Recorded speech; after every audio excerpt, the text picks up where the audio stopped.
I am 18 years old, traveling to Rio de Janeiro, one of the largest cities in Brazil, with my brother in a bus. The bus rides right by the American consulate, and my brother explains to me that those two blocks long line of people were people waiting to apply for an American visa to come to the United States. I turned to my brother and I said, I will be back here and I will get a visa. My brother laughed and said, you'll never get a visa. So I went back home, talked to my parents that I wanted to go to the United States of America. They were very supportive. They gave me what I needed. I went back to Rio and I got my visa. A few months later, precisely February 10, 1988, I arrived in Boston. As the plane is getting ready to touch down, I looked outside and I saw those white powder on the ground. There's no leaves on the trees. I go like, this is not the America the Beautiful that I heard about. I had envisioned coming to America, see the palm trees, like we see in the movies. So a family from Lynn was waiting for me. They took me to their home, stayed with them for 3 weeks. I couldn't find a job. I contacted my family back in Brazil. They got me another family to receive me in Boston. I moved in with them. They didn't get me just one job, they got me 3 jobs. I worked very, very hard, approximately 90 hours a week. And I did that for over a year. And then I started thinking about having a little fun, change jobs, and I decided that after work, I was going to change my clothes, take a cab and go to a club. So on Saturdays I would go to an American club. I was quite a good dancer, sorry. And I didn't have to speak anything because all I had to do was make the moves. So I would go to an American club, enjoy the American pop music, and on Sundays I wanted to be more close to my community, so I would go to a Brazilian night. It happens that at Marriott Roosevelt in Boston, on Sundays, it was a Brazilian night.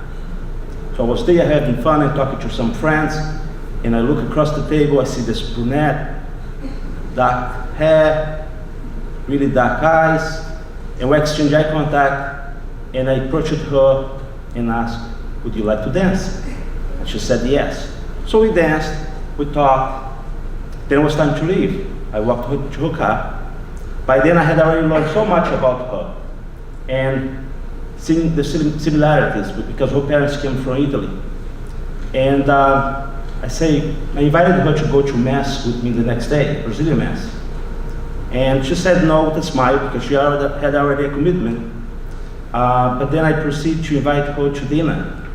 And she said yes. We met for dinner, our relationship evolved. A year later, I found myself meeting with her father and mother, asking for their blessing and permission to marry Rita. My father-in-law offered me a glass of wine and kept asking me many questions, and then a second glass of wine, and he asked me one final question. Do you intend to take Rita to Brazil with you? And I said no. And the reason why I said no, because Rita and I had already discussed that, and Rita said, if you wanted to stay with me, be aware that my parents are getting older, and I would not entertain the idea of leaving the country to Brazil with you while they're alive. So I promised to Rita that I would never do that.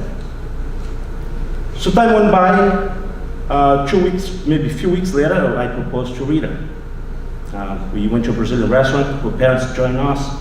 I had put the ring inside of the wine glass, and thinking that Rita's gonna drink that wine just like she did at the dance club. And she did. She couldn't drink that wine, so I kept making up things. Can you look for something inside of your wine glass? So finally she found, and I proposed, and she accepted.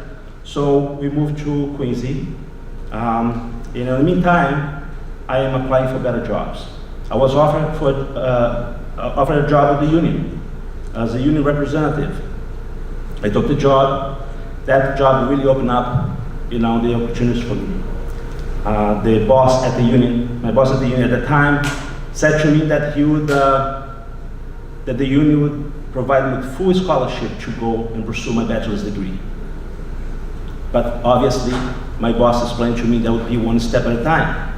I would go for my certificate, associate's degree, and eventually the bachelor's degree. But I could rest assured that that would be paid 100%. So I set my goals and aimed for it and went step by step. In the meantime, through the union, he also asked me to represent the local on the board of directors of the Greater Boston Labor Council. That opportunity exposed me to politicians, because politicians would come to the Greater Boston Labor Council to apply, to ask for endorsement. So I, learned the in and out of politicians, seeking endorsements. So in Quincy, I got involved with the Quincy Democratic City Committee. I actually went on to become the chair. And then I got involved with the community, Brazilian community, and the other community wide. We decided it was time to have kids.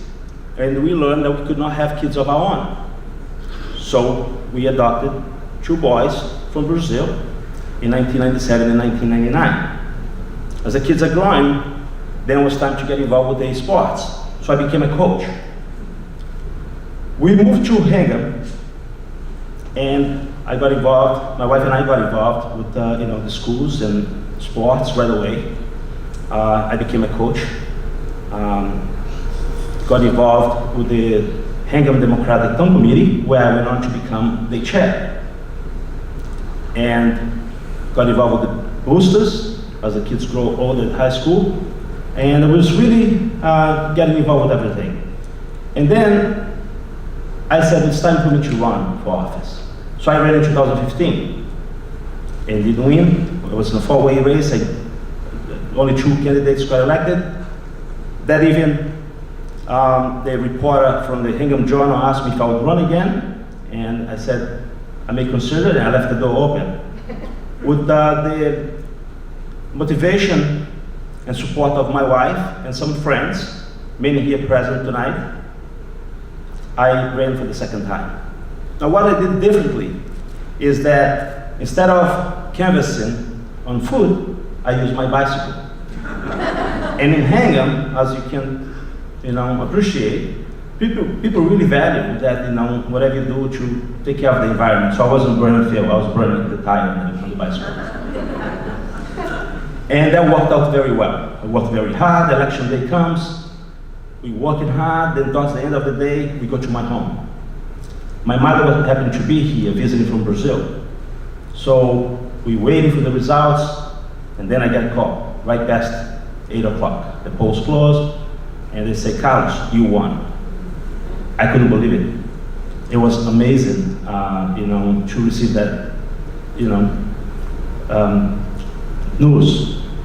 And they said, you didn't just win, you actually beat one of the incumbents by 400 votes. So that was amazing. I felt really good. So the emails start coming, calls from all over the country, even from Brazil. And one researcher from New York said to me, Carlos, you just became the first Brazilian American elected to public office in the whole country.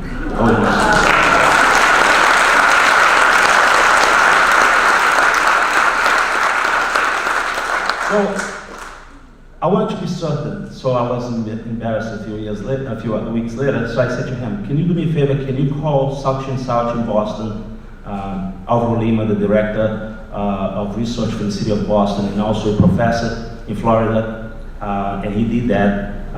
Got back to me, and indeed I had become the first Brazilian American. It's great. I feel that I have become an inspiration to others. Since then, 2 other Brazilians have been elected to public office in Massachusetts, and I'm truly living the American dream. Now, this would not have been possible without the support from my wife, Rita, of 25 years. We'll be celebrating our 25th anniversary in November. So Rita, thank you very much.